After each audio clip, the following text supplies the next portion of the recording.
Right now, at this exact moment, the world owes more money than it can ever repay. Not in theory, not in the future, right now. Every government, every corporation, every household, all living inside the same illusion. Because there is a truth no one wants to say out loud. This system only works as long as people believe tomorrow will be better than today. But what happens when tomorrow never comes? We are taught that debt is normal, necessary, even healthy. Take a loan, build a life, grow the economy. Borrow today, pay tomorrow. For decades, this idea worked well enough to feel permanent. But the global economy no longer runs on productivity or real growth. It runs on promises. Promises layered on top of other promises, all pointing toward a future that must constantly expand just to keep the present from collapsing. The scale of the problem is so large that numbers lose meaning. Trillions become background noise. Tens of trillions feel abstract. Hundreds of trillions no longer shock anyone. Global debt is no longer a burden carried by the system. It is the system.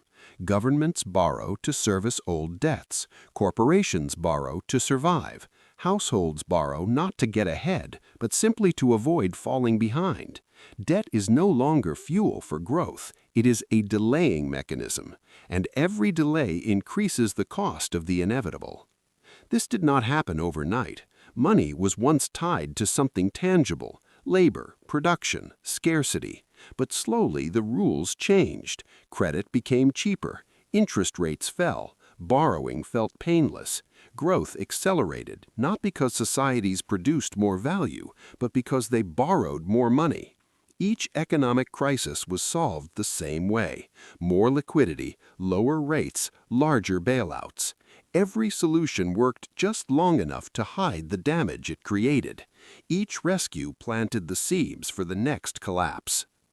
Debt only works under very specific conditions. Incomes must keep rising, trust in institutions must remain intact, and the future must feel larger than the present. But those conditions are breaking down. Wages stagnate while costs rise. Trust erodes as institutions protect themselves first. And the future no longer feels expansive. It feels fragile, uncertain, smaller than what came before. When belief weakens, debt stops being invisible. It becomes heavy, personal, unavoidable. When debt grows too large, there is always one temptation: print money, lower interest rates, inject liquidity. And at first it feels like magic. Markets rise, panic fades, the system breathes again. But nothing fundamental has changed. The debt still exists. Printing money does not erase obligations. It quietly redistributes their cost. Inflation is not a mistake. It is the bill being paid in slow motion by everyone at once. Every debt-based system reaches a breaking point, not when debt is high, but when confidence breaks, when lenders hesitate, when investors question, when ordinary people stop believing the system will protect them. That moment does not arrive with explosions or headlines. It begins with hesitation, then confusion, then panic, and finally, silence. When the system breaks, it does not fail evenly. Those closest to money feel it last. Those farthest from it feel it first. Credit dries up. Prices rise. Jobs disappear. Savings lose value while assets concentrate in fewer hands. Inequality explodes. The collapse does not scream. It tightens, slowly, relentlessly, like a noose. Debt shields those who control it. Governments can restructure. Corporations can be rescued. Banks can be bailed out. But ordinary people cannot refinance reality. Rent does not pause. Food prices do not negotiate. Energy bills do not care about monetary policy. What once felt like convenience turns into control. Debt becomes a mechanism of pressure rather than opportunity. Financial collapse is not just economic, it is psychological. Fear spreads faster than any number on a screen. People stop spending, businesses stop hiring, investment freezes, trust evaporates, and once trust is gone, no amount of printed money can restore it. Confidence cannot be forced, it can only be earned, and once lost, it rarely returns quickly. This time is different not because the risks are new, but because the buffers are gone.